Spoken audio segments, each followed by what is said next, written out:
Halo semuanya, selamat datang di video pembelajaran hari ini. Kali ini kita akan membahas topik yang sangat menarik dan penting, yaitu persepsi dalam pembelajaran. Pernahkah kamu dan temanmu mendengarkan lagu yang sama, tapi merasakannya berbeda? Yang satu merasa sedih, yang lain merasa bahagia. Nah, itulah yang disebut persepsi. Di video ini, kita akan mempelajari bagaimana persepsi terbentuk dan mengapa hal ini penting dalam dunia belajar dan mengajar. Setelah menyaksikan video ini, kamu diharapkan mampu yang pertama menjelaskan pengertian persepsi secara tepat, yang kedua menerapkan prinsip-prinsip persepsi dalam menjelaskan perbedaan pandangan antar individu, yang ketiga mengidentifikasi 5 jenis persepsi berdasarkan alat indera manusia, yang keempat menjelaskan sifat-sifat persepsi, yang kelima, menganalisis faktor internal dan eksternal yang mempengaruhi persepsi seseorang. Yang keenam, mengidentifikasi tahapan proses persepsi berdasarkan teori yang dipelajari. Dan yang terakhir, menganalisis pentingnya peran media pembelajaran dalam membentuk persepsi siswa yang seragam. Materi kita kali ini akan kita bahas dalam 7 bagian utama. Yang pertama, pengertian persepsi. Yang kedua, prinsip-prinsip persepsi. Yang ketiga, jenis-jenis persepsi. Yang keempat, sifat-sifat persepsi. Yang kelima, faktor-faktor yang mempengaruhi persepsi. Yang keenam, proses terjadinya persepsi. Dan yang ketujuh, persepsi dalam pembelajaran. Pertama-tama, mari kita bahas apa itu persepsi. Persepsi adalah proses psikologis yang dimulai dari penginderaan melalui panca indera. Informasi yang diterima kemudian diolah, ditafsirkan, dan dinilai oleh individu. Proses ini memungkinkan seseorang memberikan makna terhadap apa yang ia rasakan dari lingkungannya. Persepsi sangat dipengaruhi oleh pengalaman, pembelajaran, serta kondisi fisik dan sosial di sekitarnya. Meskipun melibatkan semua indera, persepsi seringkali lebih dikaitkan dengan indera penglihatan. Selain itu, persepsi bersifat dinamis dan dapat berubah seiring dengan masuknya informasi atau rangsangan baru. Selanjutnya kita akan membahas prinsip-prinsip persepsi. Yang pertama, persepsi adalah relatif, bukan absolut. Persepsi bisa berbeda-beda tergantung siapa yang mengalaminya. Misalnya, sesuatu yang terlihat putih di bawah sinar matahari juga dianggap putih di bawah sinar bulan, meskipun terang cahayanya berbeda. Artinya, persepsi tergantung pada hubungan antara objek dan pengamat, bukan hanya pada kondisi objektif. Prinsip yang kedua adalah persepsi sangat selektif. Kita cenderung hanya memperlihatkan hal-hal tertentu dari lingkungan sekitar kita. Hal ini dipengaruhi oleh pengalaman atau peristiwa sebelumnya yang membekas dalam ingatan. Karena itu, orang seperti desainer bisa sukses karena mampu memilih dan memfokuskan persepsinya pada hal-hal yang relevan. Prinsip yang ketiga adalah persepsi teratur atau terorganisir. Manusia cenderung menyusun dan menghubungkan berbagai informasi yang diterima menjadi pola yang bermakna. Kita tidak melihat dunia sebagai kumpulan warna atau suara acak, tapi sebagai sesuatu yang memiliki bentuk dan keteraturan. Pengalaman, perhatian, dan kebutuhan juga mempengaruhi cara kita menyusun persepsi tersebut. Prinsip yang keempat adalah persepsi dipengaruhi oleh set atau kesiapan mental. Apa yang kita harapkan atau pikirkan sebelumnya mempengaruhi bagaimana kita melihat dan menafsirkan sesuatu. Saat menerima informasi yang tidak jelas, harapan dan motivasi kita akan sangat menentukan makna yang kita berikan. Ini bisa menyebabkan kita berpikir terbuka atau divergen, atau terfokus atau konvergen, tergantung pada set yang ada. Prinsip yang terakhir adalah persepsi bisa berbeda antar individu. Dalam situasi yang sama, orang bisa memiliki persepsi berbeda karena adanya perbedaan kepribadian, sikap, atau motivasi. Seorang guru misalnya perlu menggunakan pendekatan berbeda agar murid-murid dengan latar belakang yang beragam bisa memahami materi dengan cara yang sesuai. Ini menunjukkan bahwa tidak ada satu metode yang cocok untuk semua orang atau situasi. Selanjutnya kita akan membahas jenis-jenis persepsi. Yang pertama, persepsi visual. Persepsi visual berasal dari indera penglihatan, yaitu mata, yang menangkap cahaya dan mengubahnya menjadi informasi visual. Kemampuan ini sangat penting dalam kehidupan sehari-hari dan berbagai bidang pekerjaan. Jika penglihatan terganggu, bisa dibantu dengan alat bantu atau operasi seperti LASIK. Yang kedua adalah persepsi auditori. Persepsi auditori berasal dari telinga yang berfungsi menangkap suara dan meneruskannya ke otak untuk diproses. Sistem pendengaran terdiri dari telinga, saraf, dan otak yang bekerja sama untuk mengenali bunyi. Bagi orang dengan gangguan penglihatan, persepsi auditori sering menjadi lebih dominan. Yang ketiga ada persepsi perabaan. Persepsi perabaan berasal dari kulit yang merupakan indera peraba utama. Kulit memiliki reseptor yang peka terhadap sentuhan, suhu, dan tekanan, serta membantu mengatur suhu tubuh. Kulit juga berperan dalam pengeluaran zat melalui keringat. Yang keempat ada persepsi penciuman. Persepsi penciuman berasal dari hidung yang menangkap aroma atau bau. Indera penciuman memungkinkan kita mengenali berbagai bau di sekitar. Orang dengan hidung yang sensitif bisa membedakan banyak jenis aroma dengan mudah. Yang terakhir ada persepsi pengecapan. Persepsi pengecapan berasal dari lidah yang mendeteksi rasa seperti manis, asam, asin, pahit, dan umami. Rasa yang dirasakan seringkali bekerja sama dengan penciuman untuk menciptakan persepsi rasa yang utuh. Indera ini membantu kita menikmati makanan dan mengenali zat berbahaya. Selanjutnya kita akan membahas sifat-sifat persepsi. Yang pertama, persepsi memiliki sifat ruang. Kita bisa mengenali letak suatu objek di sekitar kita berkat kemampuan persepsi ruang. Persepsi ini penting untuk menilai jarak, arah, dan posisi objek dalam lingkungan. Persepsi ruang membantu kita memahami posisi dan arah objek di lingkungan sekitar, yang sangat berguna dalam aktivitas sehari-hari seperti berjalan, berkendara, atau mengambil barang. Yang kedua, ada persepsi memiliki dimensi waktu. Kita tetap mengenali objek yang sama meskipun tampilannya berubah seiring waktu, misalnya karena pencahayaan atau sudut pandang. Ini disebut kestabilan persepsi. Persepsi mempertahankan kestabilan objek meski kondisi atau waktu berubah, yang membuat kita dapat mengenali benda dalam berbagai kondisi. Yang ketiga, ada persepsi memiliki struktur atau pola. Otak bisa menyusun informasi menjadi bentuk yang utuh, bukan sekedar potongan-potongan kecil. Kita melihat gambar atau objek sebagai keseluruhan yang bermakna. Persepsi menyusun elemen menjadi pola atau bentuk yang bermakna secara utuh, yang dikenal sebagai persepsi Gestalt. Yang terakhir ada persepsi penuh arti atau makna. Kita cenderung memperhatikan hal-hal yang sesuai dengan minat, tujuan, atau kebutuhan kita. Persepsi tidak netral, tetapi dipengaruhi oleh pengalaman dan motivasi pribadi. Kita lebih mudah mempersepsikan sesuatu yang punya makna atau relevansi bagi diri kita sendiri, yang menjelaskan mengapa dua orang bisa mempersepsikan hal yang sama dengan cara yang berbeda. Selanjutnya kita akan membahas tentang faktor-faktor yang mempengaruhi persepsi. Pada bagian ini kita akan membahas tentang faktor eksternal terlebih dahulu. Yang pertama, stimulus atau rangsangan yang diterima. Persepsi dipengaruhi oleh karakteristik stimulus seperti ukuran, warna, intensitas, atau keunikan yang dapat menarik perhatian. Yang kedua, situasi atau lingkungan sosial. Lingkungan atau konteks sosial saat stimulus muncul dapat mempengaruhi cara seseorang memaknainya. Yang terakhir, orang yang mempersepsi atau subjek.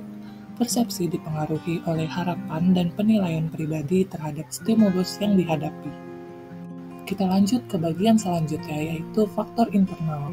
Yang pertama, alat indera dan sistem saraf. Persepsi bergantung pada kemampuan indera dan sistem saraf dalam merangkap serta mengirimkan rangsangan ke otak. Yang kedua, perhatian. Individu hanya dapat fokus pada sebagian stimulus, sehingga perhatian sangat menentukan apa yang akan dipersepsi. Yang ketiga, set atau kesiapan mental. Kesiapan mental seseorang akan membentuk cara ia merespon dan memahami stimulus. Yang keempat, kebutuhan. Kebutuhan pribadi dapat mempengaruhi fokus dan arah persepsi seseorang. Yang kelima, pengetahuan.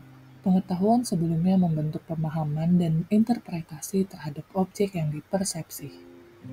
Yang keenam, minat. Objek yang sesuai dengan minat individu cenderung lebih diperhatikan dan lebih bermakna secara perseptual.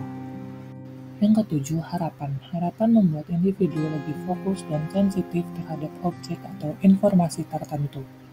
Yang kedelapan, pengalaman masa lalu. Pengalaman sebelumnya mempengaruhi cara seseorang menilai dan memahami stimulus baru. Faktor yang terakhir yaitu motif. Dorongan dari dalam diri atau motif membentuk arah dan isi persepsi terhadap suatu objek atau kejadian. Selanjutnya kita akan membahas proses terjadinya persepsi. Proses persepsi adalah tahapan di mana seorang menangkap, mengolah, dan memberi makna pada stimulus yang diterima melalui alat inderanya. Persepsi tidak terjadi secara instan, melainkan melalui beberapa proses bertahap yang melibatkan indera, otak, dan kesadaran. Adapun tahapan terjadinya persepsi menurut Walgito adalah yang pertama, tahap pengenalan fisik atau sensasi awal, stimulus atau rangsangan dari luar diterima oleh alat indera seperti mata atau telinga, lalu ditangkap dan diterjemahkan menjadi sensasi. Tahap kedua yaitu tahap fisiologis. Sensasi tersebut diteruskan oleh saraf sensoris menuju otak sebagai pusat pengolahan informasi. Tahap selanjutnya yaitu tahap psikologis. Otak menyadari adanya stimulus dan mulai memberi makna terhadap apa yang dirasakan atau dialami. Tahap yang terakhir yaitu tahap respon atau tanggapan. Individu memberikan reaksi baik berupa pemahaman, sikap, atau perilaku terhadap stimulus yang diterima. Menurut beberapa ahli, terdapat 3 komponen proses persepsi tambahan. Yang pertama, seleksi atau sensasi. Proses pemilahan stimulus oleh indera karena tidak semua rangsangan dari luar bisa diperhatikan secara bersamaan. Yang kedua, interpretasi. Otak mengatur dan memberi arti terhadap stimulus berdasarkan pengalaman, motivasi, nilai pribadi, dan kecerdasan. Yang terakhir, respon atau tindakan. Makna yang sudah dipahami diterjemahkan dalam bentuk tindakan nyata atau sikap tertentu terhadap objek. Selanjutnya kita akan membahas syarat terjadinya persepsi menurut Moskowitz dan Orgel. Yang pertama, adanya objek. Harus ada sesuatu yang menimbulkan stimulus, baik dari luar maupun dalam diri seseorang. Yang kedua, alat indera dan saraf sensoris. Stimulus ditangkap oleh alat indera, diteruskan oleh saraf sensoris ke otak, dan kemudian direspon oleh saraf motorik. Syarat yang terakhir yaitu perhatian atau fokus. Persepsi hanya terjadi jika seseorang memberikan perhatian pada stimulus. Tanpa perhatian tidak akan terjadi persepsi. Selanjutnya kita beralih ke persepsi dalam pembelajaran.